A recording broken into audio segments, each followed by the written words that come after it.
வணக்கம். இன்னைக்கு உங்கள் சித்ராஸ் டைரியில் ஒரு நல்ல சாம்பார் ரெசிபி பண்ணலாம். நான் ஒரு 2-3 பேர்கிட்ட சாம்பார் ரெசிபி கேட்கும்போது இங்கே ஃபேமஸாக இருக்க, அதாவது கோவை மக்களுக்கு நல்லா தெரிஞ்சிருக்கும், அன்னபூர்ணா சாம்பார் பற்றி சொன்னாங்க. அதை பற்றி கேட்டுட்டு வந்திருக்கேன், என்னென்ன போடணும், எப்படியெல்லாம் மசாலா அரைக்கணும்னு. அதுக்கு ஸ்பெஷலாக ஒரு மசாலா தனியாக அரைச்சி தான் அதில் ஊற்றுறாங்க.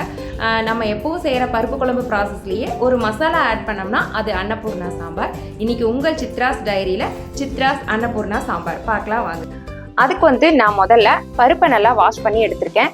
எல்லாருமே குக்கரில் தான் செய்யணும் அப்படின்னு சொன்னாங்க. பருப்பு நல்லா வேகணும் அப்படிங்கிறனால அதனால நானும் குக்கரில் எடுத்திருக்கேன். மோஸ்ட்லி நான் குக்கரில் பருப்பு வேக வைக்கவே மாட்டேன், எனக்கு பிடிக்காது.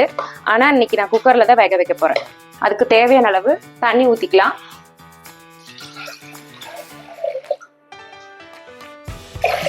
ரெண்டு தக்காளி நான் நல்லா கட் பண்ணி அதில் சேர்த்துக்கிறேன்.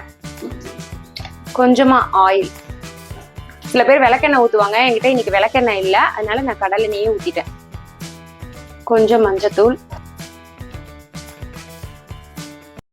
இதுக்கு முக்கியமான மசாலாவே இதுதான்.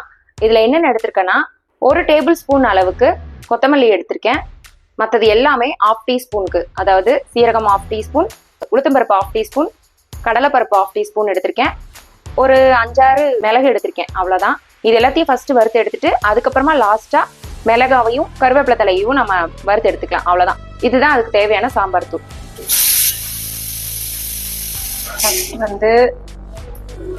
கொத்தமல்லியை நான் வறுக்க போறேன்.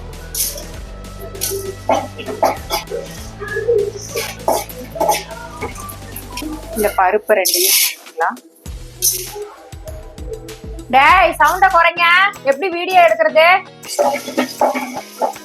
அடுத்தது கருவேப்பிலை தலையும் வரமிளகாயும் போட்டு அப்படியே கொஞ்சம் ஃப்ரை பண்ணி எடுத்து வச்சுக்கலாம். இது எல்லாத்தையும் இப்ப மிக்சியில ஒண்ணா போட்டு அடிக்க போறோம். இதுக்கு தேவையான மசாலா எல்லாத்தையும் வறுத்து வச்சுட்டேன். இப்ப இது எல்லாத்தையும் கீழே போட்டு அரைச்சு எடுத்துக்கலாம். இதை இப்ப ட்ரையா அரைச்சிருக்கேன்.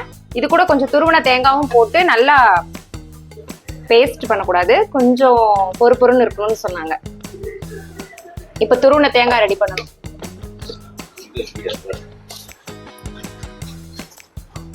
நல்லா இருக்கு. இந்த தேங்காய் திருவுற வேலையே ஆகாது, அதனால வீட்டுக்காரர் எப்படியோ திருவி கொடுத்துட்டாரு துருவன தேங்காய்.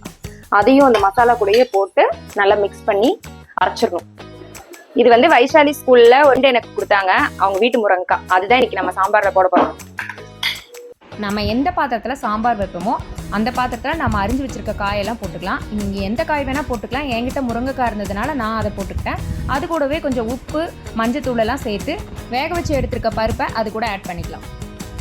இப்போது இதுக்கு தேவையான புளி கொஞ்சம் ஊற்றிக்கலாம். எங்கள் வீட்டில் யாருக்குமே புளிப்பு அதிகம் பிடிக்காது, அதனால நான் கொஞ்சமாக ஆட் பண்ணிக்கிறேன். போதும், வேணும்னா பார்த்துட்டு ஊற்றிக்கிறேன். ஒரு நெல்லிக்காய் சைஸ் புளியை இதில் கரைச்சி ஊற்ற சொன்னாங்க. இப்போ நம்ம அரைச்சி வச்ச மசாலாவை இதுல சேர்த்துக்கலாம். தண்ணி ஆட் பண்ணிக்கிறேன். 2 மிளகாய் தான் போட்டிருக்கேன், அதனால கொஞ்சம் காரத்துக்கு நான் மிளகாய் தூள் 1 ஸ்பூன் போட்டுக்கிறேன். அவங்க சொன்ன மாதிரி புளிப்பு கொஞ்சம் கம்மியா தான் இருக்கு, அதனால இருக்கிற புளியும் நான் ஊத்திக்கிறேன். உப்பு. அது இந்த பக்கம் அடுப்புல நல்லா கொதிக்கட்டும். இப்ப தாளிப்புக்கு நாம ரெடி பண்ணலாம். எண்ணெய், கடுகு போட்டு தாளிச்சுட்டு கொஞ்சம் பூண்டு, கொஞ்சம் வரமிளகாய், வெங்காயம், கருவேப்பிலை போட்டு தாளிச்சு. சாம்பார் நல்லா கொதிச்சிட்டு இருக்கு. இப்ப அதுல தாளிப்பு சேர்த்துடலாம்.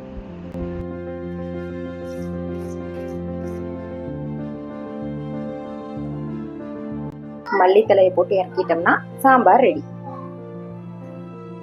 நான் அப்படியே காலையில் டிஃபனுக்கு இட்லி ஊற்ற ஆரம்பிச்சிட்டேன். சைட் டிஷ்க்கு இந்த புதுசாக வச்சுருக்க சாம்பார் கொடுத்தோம்னா எல்லாரும் என்ன சொல்ல போகிறாங்கன்னு தெரியல. எங்கேயாவது கெஸ்ட்டு வீட்டுக்கு நம்ம ஆளுங்கெல்லாம் போனாங்கன்னா ஆஹா ஓஹோன்னு அங்கே இருக்கிற சாம்பார்லாம் ரொம்ப ருசிச்சு ரசித்து சாப்பிடுவாங்க. இன்றைக்கி எப்படியாச்சும் நம்ம சாம்பார் நல்லா இருக்குது, சூப்பராக இருக்குன்ற பேர் வாங்கிடணும்னு ரொம்ப கான்ஃபிடென்ட்டாக, இன்ட்ரெஸ்டாக இந்த சாம்பாரை செஞ்சிட்ருக்கேன்.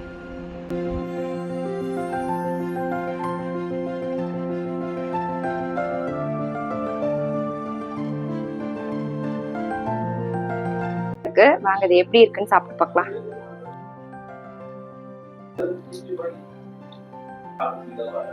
உண்மையாவே இது ஹோட்டல் ஸ்டைல் சாம்பார் தான். இந்த சாம்பார் ரெசிபிக்காக நான் 2 பேருக்கு தேங்க்ஸ் சொல்லணும். ஃபர்ஸ்ட் இந்த ரெசிபியை சொன்ன சசிகலா, அதுக்கப்புறம் நம்மளுக்கு முருங்கைக்காய் ஃப்ரீயா கொடுத்த சசிரேகா.